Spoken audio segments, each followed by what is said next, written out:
আজি বাঙালী জনমুক্তি বাহিনীয়ে আয়োজন করা সংবাদ মেলত বাঙালী জনমুক্তি বাহিনীর মুখ্য সেনাধ্যক্ষ সম্মানীয় কমল পাল মহাশয়, লগতে আমার বাঙালী জনমুক্তি বাহিনীর সাধারণ সম্পাদক মিথুন ঘোষ আর লগতে অর্গানাইজিং সেক্রেটারি আমার সুরজ রয় আর বাঙালী জনমুক্তি বাহিনীর উপসভাপতি বিশ্বজিৎ মদক আর লগতে বাঙালী জনমুক্তি বাহিনীর বিভিন্ন বিষয়ববীয়া লগতে আমার স্থানীয় সংবাদকর্মীসকল, আমি আজি বাঙালী জনমুক্তি বাহিনীয়ে আয়োজন কৰা প্ৰেছ মিটৰ মূল উদ্দেশ্য আছিল যে আমি সকলোৱে জানো অহা 31/8/19 শনিবাৰ মানে অহাকালি আমাৰ NRCৰ চূড়ান্ত খচৰাখন ওলাব। তো সেইটো বিষয়তে আমি আজি বাঙালী জনমুক্তি বাহিনীয়ে সংবাদ মেলৰ আয়োজন কৰা হৈছে। তো আমি আপোনালোকৰ মাধ্যমেদি আপোনালোকৰ প্ৰেছৰ মাধ্যমেদি আমি গোটেই অসমবাসীক আমি আহ্বান কৰিব বিচাৰিম যে অহা 31/8/19 যিটো আমাৰ NRCৰ ফাইনেল খচৰা ওলাব, সেই খচৰাখনত যদি কাৰোবাৰ নাম বাদ পৰি যায় আনফৰ্চুনেট, তো সেই বাদ পৰা মানুহখিনি বেছি চিন্তিত হ'ব নালাগে। কাৰণ ইতিমধ্যে চৰকাৰে মানে এখন মানে নটিফিকেশ্যনো দি দিছে অলৰেডি যে চৰকাৰে আইনগতভাৱে যিকোনো প্ৰক্ৰিয়া দি আইনগতভাৱে সেই বাদ পৰা ব্যক্তিবিলাকক সহায় কৰিব আৰু তথা আমাৰ 4 মাহ সময়ো দিয়া হৈছে। আৰু লগতে আমি যেহেতু NRCটো এটা খুব সেন্সিটিভ এটা বিষয় আৰু এইটো সুপ্ৰিম কোৰ্টৰ নেতৃত্বত হৈ আছে, আমি মহামান্য উচ্চতম ন্যায়ালয়ক সন্মান সহকাৰে জনাওঁ যে আমি বাঙালী জনমুক্তি বাহিনীৰ পৰা আমি মহামান্য উচ্চতম ন্যায়ালয়ক আহ্বান কৰিম যে আমাৰ 1971 24 মাৰ্চৰ যিটো ভিত্তিবৰ্ষ দিয়া হৈছিলে তাৰ আগত অহা যিকোনো মানে ভাৰতবাসী বা যিকোনো মানুহ যেন সেই NRC ফাইনেল খচৰাৰ পৰা নামটো বাদ নপৰে।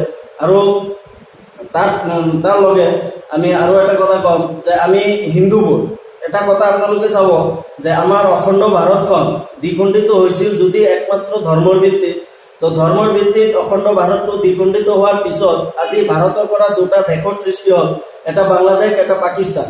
তো আজি ভাৰতবৰ্ষত যদি হিন্দু নাথাকে, হিন্দুস্তানত যদি হিন্দু নাথাকে, এই মানে এইটো বৰ লজ্জাৰ বিষয় হ'ব, এইটো বৰ মানে আমাৰ কাৰণে বৰ পেথেটিক হ'ব। এই কাৰণে যে যিহেতু ভাৰতৰ পৰা দুটা দেশ অলৰেডি ছেপাৰেট হৈ গ'ল আৰু সেইটো হৈছে একমাত্ৰ ধৰ্মৰ ভিত্তিত, তো আজি ভাৰতবৰ্ষত হিন্দু থকাটো স্বাভাৱিক।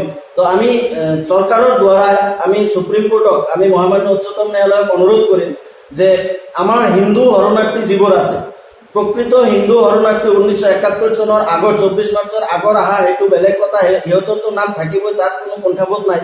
কিন্তু 71ৰ পিছত অহা হিন্দু শৰণাৰ্থীবোৰৰ নামো যেন এই NRC ফাইনেল খচৰাত আহে, তাৰ কাৰণে আমি চৰকাৰ ও আমাৰ মানে সুপ্ৰিম কোৰ্টক আমি অনুৰোধ কৰিম। এই কাৰণেই কৰিম যেহেতু অখণ্ড ভাৰতটো দ্বিখণ্ড হৈছিল ধৰ্মৰ ভিত্তিত আৰু ভাৰতৰ পৰা দুটা দেশ অলৰেডি আমাৰ জন্ম হ'ল, বাংলাদেশ আৰু পাকিস্তান।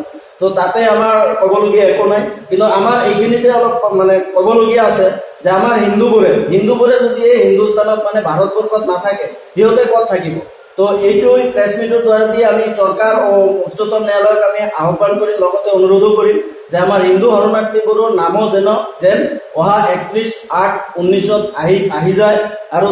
আৰু তাৰ লগত আৰু এটা কথা কম যে চৰকাৰে বিভিন্ন সময়ত আমাক হিন্দু বাঙালী, বিশেষকৈ হিন্দু বাঙালীবোৰক লৈ বিভিন্ন প্ৰক্ৰিয়া দি বিভিন্ন ধৰণৰ ৰাজনীতি কৰি আছে আগৰে পৰা, আৰু আমিও হিন্দু বাঙালীবোৰে ৰাজনীতিত মানে বলি হৈ আহিছিলোঁ আগৰে পৰা। আমাৰ বিভিন্ন ধৰণৰ মৌলিক অধিকাৰৰ পৰাও আমাক বঞ্চিত কৰি ৰখা হৈছে।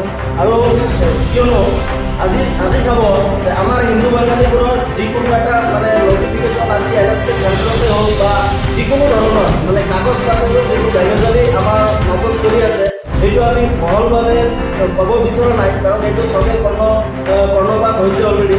তো সেইকাৰণে আমি চৰকাৰক আকৌ পুনৰবাৰ আমি অনুৰোধ কৰিম, আহ্বান কৰিম যে আমাৰ হিন্দু শৰণাৰ্থীবোৰৰ যদি প্ৰত্যেক কাগজ নাম থাকেও, তথাপি যিটো চেণ্ট্ৰেল চৰকাৰে অলৰেডি আমি সকলোৱে জানো কেব এটা আনিছিল যে চিটিজেনশ্বিপ এমেণ্ডমেণ্ট বিল, সেই বিলটো তৎকালীনভাৱে আনি হ'লেও হিন্দু শৰণাৰ্থীবোৰক ভাৰতীয় পূৰ্ণ মৰ্যাদা দিব লাগে।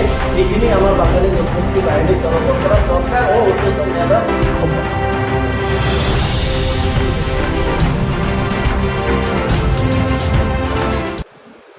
মানুহ যেন সেই NRC ফাইনেল খচৰাৰ পৰা নামটো বাদ নপৰে। আৰু তাৰ লগে আমি আৰু এটা কথা কম যে আমি হিন্দুবোৰ এটা কথা আপোনালোকে চাব যে আমাৰ অখণ্ড ভাৰতখন দ্বিখণ্ডিত হৈছিল যদি একমাত্ৰ ধৰ্মৰ ভিত্তিত, তো তো ধৰ্মৰ ভিত্তিত অখণ্ড ভাৰতটো দ্বিখণ্ডিত হোৱাৰ পিছত আজি ভাৰতৰ পৰা দুটা দেশৰ সৃষ্টি হ'ল, এটা বাংলাদেশ, এটা পাকিস্তান। তো আজি ভাৰতবৰ্ষত যদি হিন্দু নাথাকে, হিন্দুস্তানত যদি হিন্দু নাথাকে, এই মানে এইটো বৰ লজ্জাৰ বিষয় হ'ব, এইটো বৰ মানে আমাৰ কাৰণে বৰ পেথেটিক হ'ব। এইকাৰণে যে যিহেতু ভাৰতৰ পৰা দুটা দেশ অলৰেডি ছেপাৰেট হৈ গ'ল আৰু সেইটো হৈছে একমাত্ৰ ধৰ্মৰ ভিত্তিত। তো আজি ভাৰতবৰ্ষত হিন্দু থকাটো স্বাভাৱিক। তো আমি চৰকাৰৰ দ্বাৰা আমি সুপ্ৰিম কোৰ্টক, আমি মহামান্য উচ্চতম ন্যায়ালয়ক অনুৰোধ কৰিম যে আমাৰ হিন্দু শৰণাৰ্থী যিবোৰ আছে, প্ৰকৃত হিন্দু শৰণাৰ্থী 1971 চনৰ আগৰ 24 মাৰ্চৰ আগৰ অহা সেইটো বেলেগ কথা, সিহঁতৰতো নাম থাকিবই, তাত কোনো প্ৰভাৱ নাই। কিন্তু 71ৰ পিছত অহা হিন্দু শৰণাৰ্থীবোৰৰ নামো যে এই NRC ফাইনেল খচৰাত আহে, তাৰ কাৰণে আমি চৰকাৰ আৰু আমাৰ মানে সুপ্ৰিম কোৰ্টক আমি অনুৰোধ কৰিম। এইকাৰণেই কৰিম যিহেতু অখণ্ড ভাৰতটো দ্বিখণ্ড হৈছে ধৰ্মৰ ভিত্তিত আৰু ভাৰতৰ পৰা দুটা দেশ অলৰেডি আমাৰ জন্ম হ'ল, বাংলাদেশ আৰু পাকিস্তান। তো তাতে আমাৰ ক'বলগীয়া একো নাই, কিন্তু আমাৰ এইখিনিতে অলপ মানে ক'বলগীয়া আছে যে আমাৰ হিন্দুবোৰে যদি এই হিন্দুস্তানত মানে ভাৰতবৰ্ষত নাথাকে, সিহঁতে ক'ত থাকিব? তো এইটো প্ৰেছ মিটৰ দ্বাৰা দি আমি চৰকাৰ আৰু উচ্চতম ন্যায়ালয়ক আমি আহ্বান কৰি লগতে অনুৰোধো কৰিম যে আমাৰ হিন্দু শৰণাৰ্থীবোৰৰ নামো যেন অহা 31/8/19 আহি যায়। আৰু তাৰ লগত আৰু এটা কথা কওঁ যে চৰকাৰে বিভিন্ন সময়ত আমাৰ হিন্দু বাঙালী, বিশেষকৈ হিন্দু বাঙালীবোৰক বিভিন্ন প্ৰক্ৰিয়াত বিভিন্ন ধৰণৰ ৰাজনীতি কৰি আছে আগৰে পৰা, আৰু আমিও হিন্দু বাঙালীবোৰে ৰাজনীতিত মানে বলি হৈ আহিছিলোঁ আগৰে পৰা। আমাৰ বিভিন্ন ধৰণৰ মৌলিক অধিকাৰৰ পৰাও আমাক বঞ্চিত কৰি ৰখা হৈছে।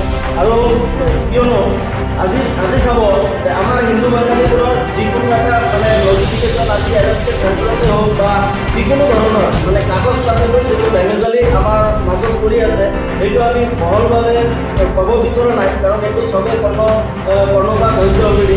তো সেইকাৰণে আমি চৰকাৰক আকৌ পুনৰবাৰ আমি অনুৰোধ কৰিম, আহ্বান কৰিম যে আমাৰ হিন্দু শৰণাৰ্থীবোৰৰ যদি প্ৰকৃত কাগজ নাথাকেও, তথাপি যিটো চেণ্ট্ৰেল চৰকাৰে অলৰেডি আমি সকলোৱে জানো কেব এটা আনিছিল যে চিটিজেনশ্বিপ এমেণ্ডমেণ্ট বিল, এই বিলটো তৎকালীনভাৱে আনি হ'লেও হিন্দু শৰণাৰ্থীবোৰক ভাৰতীয় পূৰ্ণ মৰ্যাদা দিব লাগে। এইখিনি আমাৰ বাংলাদেশ জনমুক্তি বাহিনীৰ তৰফৰ পৰা চৰকাৰ আৰু